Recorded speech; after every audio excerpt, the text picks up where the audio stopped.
इधर आपके पास वालिदैन तो नहीं है, आपको मुश्किल का सामना करना पड़ता है। तो मैं ठीक है, इधर आपको अगर कोई लड़की अगर लड़के किसी लड़के को चाहो या कुछ भी हेलो हाय बोल देती है तो हम समझते हैं कि पता नहीं ये क्या है, ये पाकिस्तान नहीं है कि इधर आपको पुलिस लेकर आ गई तो सिफारिश कर देंगे। ठीक है, इधर इनकी जो पुलिस है आपसे रिश्वत नहीं मांगेगी। ये पिछले हफ्ते की बात है, आप भी जानते हैं कि जो हमारा देसी भाई है वो इस्लामाबाद का था जो रिपोर्ट वो कर गया है। किस वजह से गया है? इस वजह से गया क्योंकि ऐसे मुल्क ने लोग आम समझते हैं, इतने सिर्फ लोग इंटरव्यू होने वास्ते होंगे, बाकी लोग भज जाते। जो एम्बेसी इंटरव्यू इस्लामाबाद का बहुत आसान ही, बिल्कुल जी। अज किसी भी स्टूडेंट पुछ लो उत्थे इंटरव्यू किस तरह का मुश्किल और क्यों है, इस वजह तो है। बिस्मिल्लाहिर्रहमानिर्रहीम। अस्सलाम वालेकुम फ्रेंड्स, कैसे हो आप सब? उम्मीद करता हूँ कि सब खैरियत से होगे और जहाँ भी होगे अल्लाह के अमान में होगे। इस वक्त मैं मौजूद हूँ हंगरी बुदापेस्ट में और मेरे साथ मौजूद है मेरे बहुत प्यारे भाई आसिम बाजवा, जिनका ताल्लुक़ पाकिस्तान सियालकोट से है। आज आसिम भाई से बात करेंगे उन तमाम मसाइल के ऊपर या उन प्रॉब्लम्स के ऊपर जो आने वाले नए स्टूडेंट्स को या नए लोगों को फेस करनी पड़ती हैं यहाँ हंगरी में। वैसे तो हंगरी के ऊपर मैं काफ़ी सारी वीडियोज़ बना चुका हूँ जिसके अंदर मैंने वीज़ा प्रोसेस, यूनिवर्सिटीज़ के हवाले से और मुख्तलिफ़ चीज़ों के हवाले से मैं बता चुका हूँ आपको। लेकिन आज की जो मैं वीडियो बना रहा हूँ ये सिर्फ़ और सिर्फ इस टॉपिक के ऊपर है कि आपको किन किन चीज़ों से ख़ुद को प्रिपेयर हो के आना चाहिए। आसिम भाई को आए अभी कुछ अरसा ही हुआ है हंगरी में, तो आसिम भाई को आती है जो कुछ मसाइल या प्रॉब्लम्स का सामना करना पड़ा, आज वो आपके साथ शेयर करेंगे। तो आसिम भाई अस्सलाम वालेकुम। सबसे पहले तो आपका बहुत बहुत शुक्रिया कि आपने कीमती टाइम दिया मुझे। तो सबसे पहले तो आप ये बताएं कि हंगरी एक छोटा सा मुल्क, अपने जैसा कि पंजाब में मशहूर कंट्रीज़ आपको पता है, कनाडा, अमेरिका या बड़े कंट्रीज में लोग जाना पसंद करते हैं, तो हंगरी कैसे आपने सेलेक्ट किया और अभी तक आपका हंगरी में कैसा एक्सपीरियंस है? बिस्मिल्लाहिर्रहमानिर्रहीम। सबसे पहले तो बहुत शुक्रिया आपका, आपने इतना कीमती टाइम दिया। जी, आप सबसे पहले आपने बात की ये USA और कनाडा की, बिकॉज मैं जानता हूँ कि जो हंगरी है वो इतना एक्सपेंसिव नहीं है जैसा कि USA और कनाडा है, मगर कुछ लोगों का ख्वाब होता है कि हम USA जाएं और कनाडा जाएं, बट कुछ हमारे पाकिस्तान में पूर्ण तबका होता है वो इतना नहीं एक्सपेंसिव कर सकते उनके माँ बाप के वो USA जाएं या कनाडा जाएं, तो इसलिए फिर हंगरी उनके लिए बेस्ट है। हंगरी जो है, हंगरी चीप है एज़ कम्पेयर टू USA और कनाडा की, और हंगरी की जो फीसिस हैं वो चीप हैं, यूनिवर्सिटीज़ वेरी लो हैं और स्कॉलरशिप जो है वो अच्छी हैं एज़ कम्पेयर दूसरे अदर कंट्रीज में। यस। अच्छा आसिम भाई, तो आप ये कहते हो कि यानी कि Hungary as a cheap country लगा आपको तो आपने इसलिए हंगरी को सेलेक्ट किया। अच्छा आसिम भाई, जैसे कि आपने मुझे बताया कि जब एक नया स्टूडेंट आता है तो उसको ऑफ कोर्स काफ़ी सारी चीज़ों का सामना करना पड़ता है, काफ़ी सारी प्रॉब्लम्स होती हैं, तो आने के बाद आपको कौन कौन सी प्रॉब्लम्स फेस करनी पड़ी हंगरी में, तो वन बाय वन उन तमाम चीज़ों के ऊपर जिक्र करेंगे। तो सबसे पहले कोई ऐसा बड़ा मसला बताओ जो कि आपने यहाँ आते साथ फेस किया। जी, आपने बहुत अच्छी बात की है। जो ये प्रॉब्लम्स हैं जो हमारे बहुत सारे देसी भाइयों को मसला दरपेश आता है, सबसे पहले ये है तो जब आप पाकिस्तान से हमारे स्टूडेंट भाई इधर आते हैं, क्योंकि जब आप इधर आते हैं तो बहुत से जो हमारे इधर देसी भाई हैं आपको सजेशन देने वाले बहुत सारे होंगे, जी वही ना, मशवरा देने वाले बहुत सारे होंगे, क्योंकि जो हमारे पाकिस्तान से इधर भाई आते हैं वो शुरू से ही कन्फ्यूज़ होता है कि पता नहीं नया कंट्री है, क्या होगा क्या नहीं होगा। तो इधर जो हमारे इधर देसी भाई हैं वो आपको पता है जैसे इनका रवैया है एज़ कम्पेयर टू जो यूरोपियन यूनियन, वो आपको अच्छी तरीके से गाइड नहीं करेंगे। तो क्या आप ये कहना चाहते हैं कि डिमोटिवेट करते हैं? वो यही ना, बंदे को कंफ्यूज करते हैं। तो मैं यही चाहूँगा कि आप किसी भी जो आपको गाइड करे, आप किसी के भी बातों में नहीं आना, ठीक है, जो आपका दिल का चाहता है वो आप करें। तो मैं ये मशवरा दूँगा भाइयों को कि किसी की बातों में नहीं आना, जो आपका दिल करता है वो आप करें। यानी कि आप ये कहना चाहते हो कि जो नया बंदा आता है हंगरी में तो यहाँ ऑलरेडी जो लोग यहाँ पे रहते हैं तो वो उनको डिमोटिवेट करते हैं, यानी कि अच्छा मशवरा यहाँ पे कम ही लोग देते हैं आपको। अच्छा, इसके अलावा आसिम सब कोई ऐसा प्रॉब्लम जो आपने फेस किया हो हंगरी में? प्रॉब्लम मैंने फेस किए इधर आके वो इनकी डॉक्यूमेंटेशन है, ठीक है, क्योंकि आपको पता है हमारे जो पाकिस्तान में है वो नॉर्मल सिस्टम है, आप किसी भी अदारे में चले जाएँ, ठीक है, वो आप सुबह जाएंगे शाम तक आपका जो काम कंप्लीट हो जाएगा, मगर इधर जो है वो डिजिटल सिस्टम है, ठीक है। सबसे पहले जब आप इधर आते हैं आपको अपॉइंटमेंट बुक करनी पड़ेगी, ठीक है, उसके बाद आपको उनके दफ्तर में जाना पड़ेगा, मे भी आपका 2 या 3 हफ्ते लग जाए, ठीक है। तो उनका ये प्रोसेस होता है स्लोली। तो हमारी पाकिस्तान में जो स्टूडेंट इधर आते हैं उनको मेन मसला ये है कि डॉक्यूमेंटेशन का। देखें, जब मैं इधर आया था मुझे 2 या 3 माह इधर लग गए थे डॉक्यूमेंटेशन बनाते जी। अगर मैं यही पाकिस्तान में होता, मैं भी, आपको पता है कि हमारे जो देसी भाई हैं रिश्वत देते हैं, ठीक है, वो आपको पता है कम जल्दी होता है। इधर ये सिस्टम नहीं चलेगा, ठीक है, अपॉइंटमेंट लेनी पड़ेगी, उसके बाद डॉक्यूमेंटेशन। यानी कि आप ये कहते हो कि यहाँ पे डिजिटलाइज सिस्टम है, तो आने से पहले आपको ये चीज़ें समझ के आनी चाहिए कि यहाँ पे अपॉइंटमेंट वगैरह के बगैर काम नहीं होता, नहीं चलेगा। और आप ये भी समझे कि मैंने इधर 2-3 माह मुझे कुछ नहीं करना पड़ेगा, ठीक है। तो अपना जब आप इधर आएँ तो अपना जो सामान है जो पाकिस्तान से पैसे अब लेकर आते हैं वो थोड़ा सा ज़्यादा लेकर आएँ, क्योंकि इधर आपको 2-3 माह कुछ कमाने का नहीं पड़ेगा, ठीक है। तो मगर ये होटल का खर्चा पानी, ठीक है, और रेस्टोरेंट का और खाना, आप जो खाना पीना भी है, तो उसका मैं समझता हूँ कि आप यूरो थोड़े सा ज़्यादा लेकर आएँ। ठीक है जी। आसिम भी, आपने मुझे बताया जैसे कि आपको यहाँ पे एकोमोडेशन ढूंढने में भी काफ़ी मसला आया, तो उसके हवाले से भी आप अपना शेयर कीजिए अपने एक्सपीरियंस कि आपको किस किस किस्म की प्रॉब्लम फेस करनी पड़ी घर ढूंढने के अंदर, और एक नए बंदे को क्या चीज़ें माइंड में रख के आना चाहिए।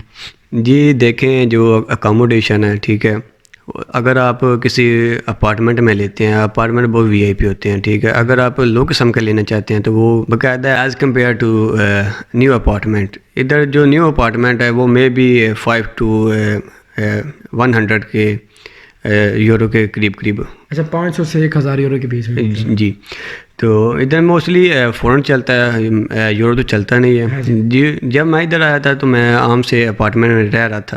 अब अल्हम्दुलिल्लाह मैंने हम 4 भाई हैं, तो इधर अपार्टमेंट अपना नया लिया, और काफ़ी अच्छी जगह मिली आपको। जी। और इधर 3 रूम है, 2 वाशरूम है, 1 किचन है, ठीक है।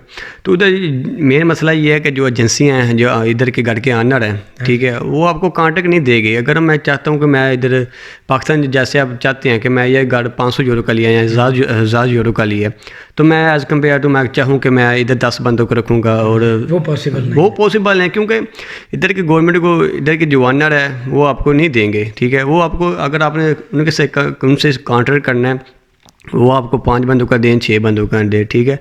उधर दूसरा मसला ये है कि हम जो देसी भाई इधर आते हैं वो सफाई का ख्याल नहीं रखते, ठीक है, जिसकी वजह से आपको अपार्टमेंट ढूंढने में बहुत सी मुश्किलात का पेश करनी पड़ेंगी, ठीक है। जब हम इधर आए थे हमको अपार्टमेंट ढूंढते वक्त बहुत सी मुश्किलात का सामना करना पड़ा था, क्योंकि हम पाकिस्तानी हैं, हमारे पाकिस्तानी इधर अपार्टमेंट लेते हैं, गंदगी फैलाते हैं, वो चले जाते हैं, ठीक है।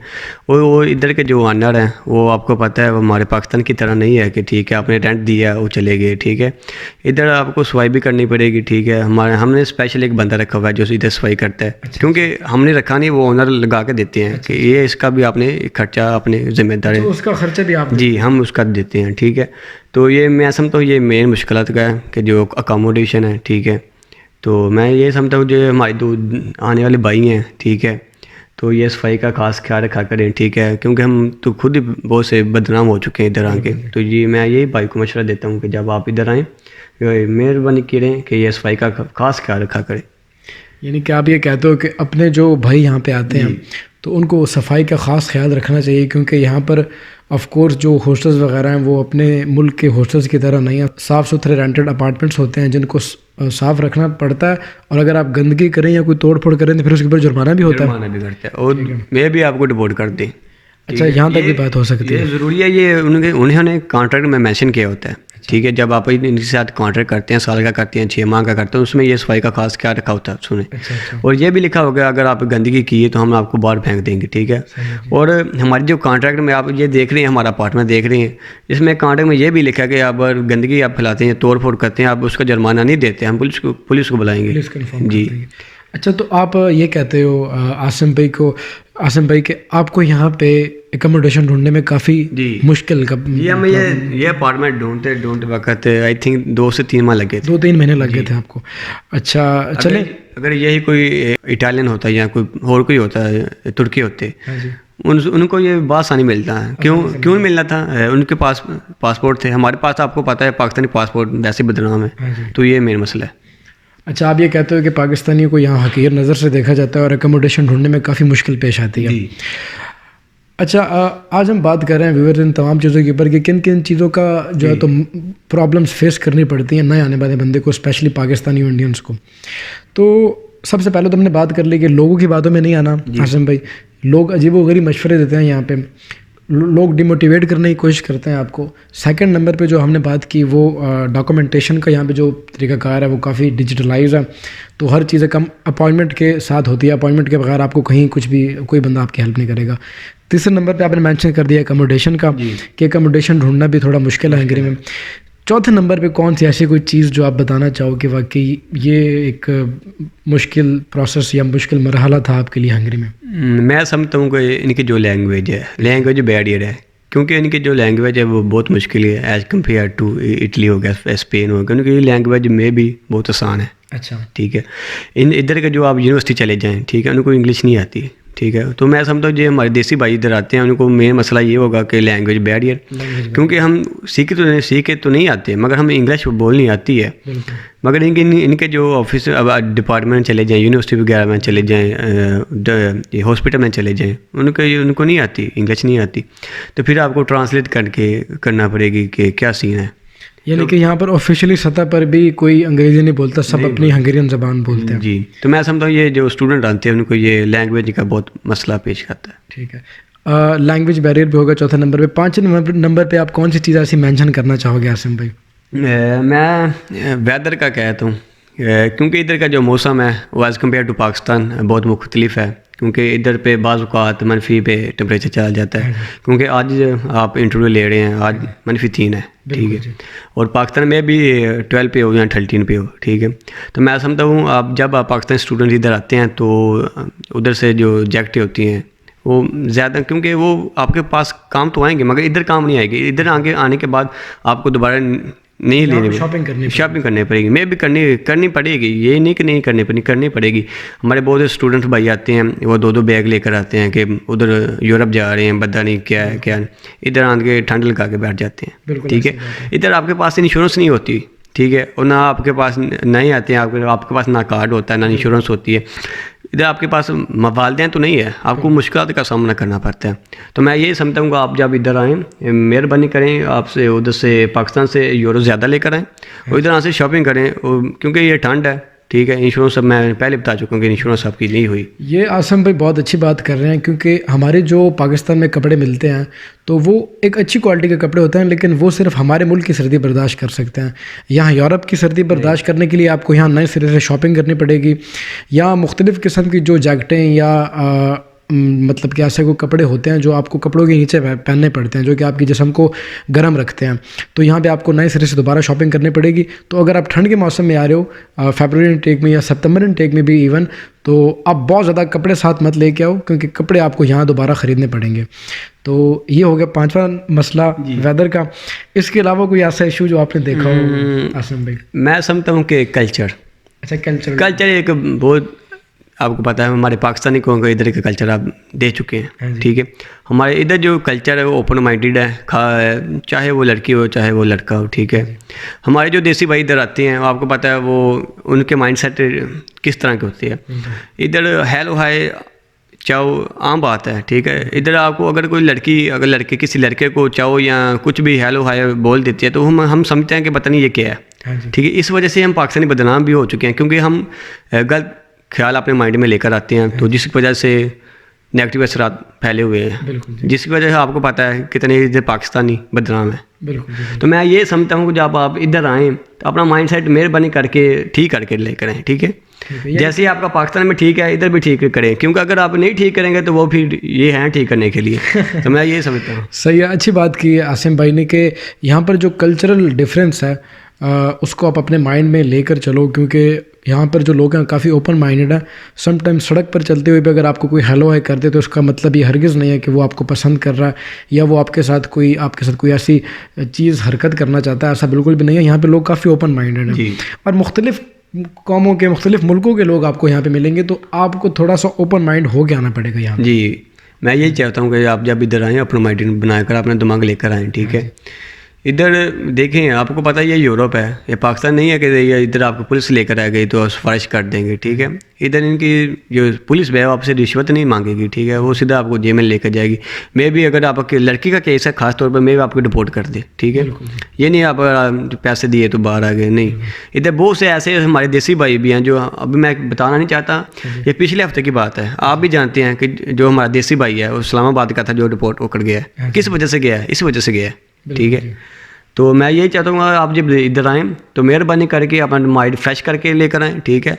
और ये जो गलत ख्याल आते हैं आप दिमाग से निकाल लें, ठीक है, क्योंकि जब हमारे आने वाले दोस्त हैं उनके लिए आसानी हो। जी मैं यही बात करना चाहता हूँ। ठीक है जी।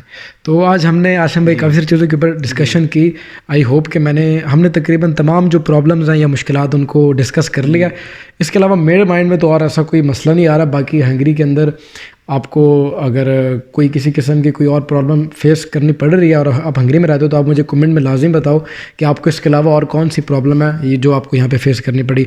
इसके अलावा मैं आसिम भाई से चाहूँगा, जैसे कि आसिम भाई अपने एक पंजाब से ताल्लुक़ है, अपने पाकिस्तान में अपने पंजाबी भाई हैं हमारे, तो अपनी देसी ज़बान ते अपना पंजाबी है ना आसिम भाई, तो मैं चाहता कि तुसी अपना वीडियो के एंड अपना सजैशन देना चाहो कोई अपनी ज़बान दे विच अपने सियालकोट के लोगों को, सियालकोट के वीरां नूं या पंजाब के वीरां नूं स्पैशली जिहड़े आना चाहुंदे ने हंगरी या हंगरी कंट्री दे विच, ते भई तुहाडी जिहड़ी आप बीती रही हुणी तक हंगरी दे विच कैसी कर रही, ते तुहानूं जिहड़ी प्रॉब्लम या मुश्किलात दा सामना फेस करना पिया ਉਹ ਤੁਸੀਂ ਕਦੇ ਆਪਣੀ 2-3 ਲਾਈਨਾਂ ਦੇ ਵਿੱਚ ਛੋਟਾ ਜਿਹਾ ਸਜੈਸ਼ਨ ਦੇਣਾ ਚਾਹੋ ਪੰਜਾਬੀ ਜ਼ਬਾਨ ਦੇ ਵਿੱਚ, ਤੇ ਉਹ ਬੜਾ ਅੱਛਾ ਰਹੇਗਾ ਸਾਡੇ ਪੰਜਾਬੀ ਵੀਰਾਂ ਵਾਸਤੇ। ਜੀ ਇਹ ਤੁਸੀਂ ਬਹੁਤ ਚੰਗੀ ਗੱਲ ਕੀਤੀ ਆ, ਠੀਕ ਹੈ, ਕਿਉਂਕਿ ਦੇਸੀ ਲੈਂਗੁਏਜ ਸਾਡੀ ਤੇ ਆਪਣੀ ਲੈਂਗੁਏਜ ਹੈ। ਜਿਹੜੇ ਹਮਾਰੇ ਇੱਥੇ ਦੋਸਤੀ ਮੋਸਟਲੀ ਦੇਸੀ ਬਾਈ ਇੱਥੇ ਹੁੰਦੇ ਆ, ਠੀਕ ਹੈ। ਮੈਂ ਇਹੀ ਚਾਹੁੰਦਾ ਕਿ ਤੁਸੀਂ ਆਪਣਾ ਮਾਈਂਡ ਓਪਨ ਕਰਕੇ ਆਓ, ਠੀਕ ਹੈ, ਫਰੈਸ਼ ਮਾਈਂਡ ਨਾਲ ਇੱਥੇ ਆਓ, ਠੀਕ ਹੈ, ਕਿਉਂਕਿ ਇਹਨਾਂ ਦਾ ਕਲਚਰ ਮੁਖਤਲਿਫ ਹੈ, ਠੀਕ ਹੈ। इधर मैं पहले भी गल कर चुके हैं, ठीक है। बाकी आए थे आओ तो इंजॉय करो अपनी लाइफ, घूमो फिरो, जैसा हालैंड हो गया, बिजनेस हो गया, ठीक है, अपनी लाइफ इंजॉय करो। तो इतने मोस्टली स्टूडेंट इतने होंगे आ मजदूरी करने वास्ते, पढ़ता कोई है, भजते बहुते आ, ठीक है, जैसे कि लोग स्पेन चले जाते हैं, क्योंकि इस मुल्क को लोग आम समझते हैं, इतने सिर्फ लोग इंटरव्यू होने वास्ते होंगे आ, बाकी लोग भज जाते हैं। तो मैं भरावां ने यही होना कि जो तुम मेहरबानी करके इतने होंगे हो या पढ़िया करो तो इतने आओ, तो मेहरबानी करके अपना माइंड फ्रैश करके ठीक है, और भजो ना। तो बाकी यही भरावां नूं लव यू हो गया, तो बाकी दुआवां जी याद रखिया जी। तो यही खिदमत वास्ते हाज़र हाँ, क्योंकि यही तो तुहानूं पता है तो खिदमत वास्ते अलहमदुलिल्लाह सानूं 1.5-2 साल इतने हो चले हमारी, मैं भी साड़ी 1.5 साल है डिग्री कंप्लीट होने तो बाद। तो शायद जो पाकिस्तान इतने होंगे तुम इंटरव्यू देखोगे शायद सोचोगे कि यही इतने पक्के बैठे हैं, मैं भी यही अपनी डिग्री कंप्लीट करने तो बाद अभी कितने तुर जाएंगे जी, जाना पड़ेगा। मगर देखो हंगरी इतने होने पढ़ने वास्ते होंगे, ठीक है, यही भजन वास्ते नहीं होंगे, क्योंकि साढ़े दूसरे स्टूडेंट होंगे उन्होंने वास्ते मुश्किलात का बायस बनने गया। क्योंकि देखो जो ऐसी है इतने आए हाँ, जो एम्बेसी इंटरव्यू इस्लामाबाद का बहुत आसान ही, बिल्कुल जी। अज किसी भी स्टूडेंट पुछ लो उत्थे इंटरव्यू किस तरह का मुश्किल है, और क्यों है, इस वजह तो। दूसरी मैं गल करना कि साढ़े पाकिस्तान इतने जैली लाइसेंस लेकर आते हैं, ठीक है, वो तो चेंज कराते हैं, नकली लैके जाते हैं, तो की हो सकता वेखो ना लोग साडा इमेज खराब हो गया, तो मैं मेहरबानी यही करके उन्हें अपने डॉक्यूमेंट ओरिजिनल लेके आओ, ठीक है। तो मेहरबानी साडा इमेज ना गंदा करो, ना पाकिस्तान का करो ना अपना करो, क्योंकि अगर पाकिस्तान यही कहेगा तो किसी का इमेज गंदा करने वो तुहाडे खानदान तो तुहाडे पिंड तो जाना जाते हैं। इतने तुसीं किसी का इमेज खराब करे तो तुहाडी कंट्री जानी जाती है, किस कंट्री तो तलक रखता है। वो यह नहीं चाहता कि फलाने मुंडा है फलाना मुंडा, वो नहीं कहता, वो चाहते हैं किस कंट्री तो बिलोंग करन दिया। मैं यही चाहना कि जो तुसीं असीं आओ तो मेहरबानी करके इतने कोई इस तरह दियाँ यकीं ना सारो कि जो पिछले आने स्टूडेंट नूं मुश्किल का बायस बन। बिल्कुल आसम वीर बड़िया सोहणियां गल्लां कीतियां जे, ते अपना वीडियो बनाउण दा ते मेरा वीडियो चैनल बनाउण दा मकसद भी यही सी कि आप जिस वक्त हंगरी आए सां उस वक्त कोई ऐसा इंटरनेट की इन्फॉर्मेशन मौजूद नहीं सी हंगरी बारे करके ना, तो मेरा चैनल बनाने का मकसद तो वीडियो हंगरी की सारी इन्फॉर्मेशन इकट्ठी करके तुहानूं देने का मकसद यही है कि अपने देसी लोग इत्थे किंज कर जिंदगी गुजार रहे हैं। तो जिन्ना कर हो सकता वीडियो लाइक करो, जे कदे वीडियो पसंद आई तो अगे अपने दोस्तों वीरां दे नाल भी शेयर करो, तो होर कोई अपना कोई ऐसा सवाल आ या कोई चीज़ समझ नहीं आई वो तुसीं मैनूं कमेंट सैक्शन में मेरी ईमेल रब्ता करके पूछ सकते हो। मैं इंशाल्लाह सारे वीरां नूं रिप्लाई करने की पूरी कोशिश करांगा। अपना बहुत सारा ख्याल रखो वीरो, मिलते हैं इसी तरह की अगली वीडियो नाल, ਤਾਂ तक करके अल्लाह ने के बान जी अस्सलाम वालेकुम। ਤੇ ਆਸਮ ਵੀਰ ਤੁਹਾਡਾ ਬਹੁਤ ਬਹੁਤ ਸ਼ੁਕਰੀਆ, ਤੁਸੀਂ ਆਪਣਾ ਕੀਮਤੀ ਟਾਈਮ ਦਿੱਤੇ ਜੀ, ਅੱਲਾਹ ਪਾਕ ਖੁਸ਼ ਰੱਖੇ ਜੀ। अस्सलाम वालेकुम जी।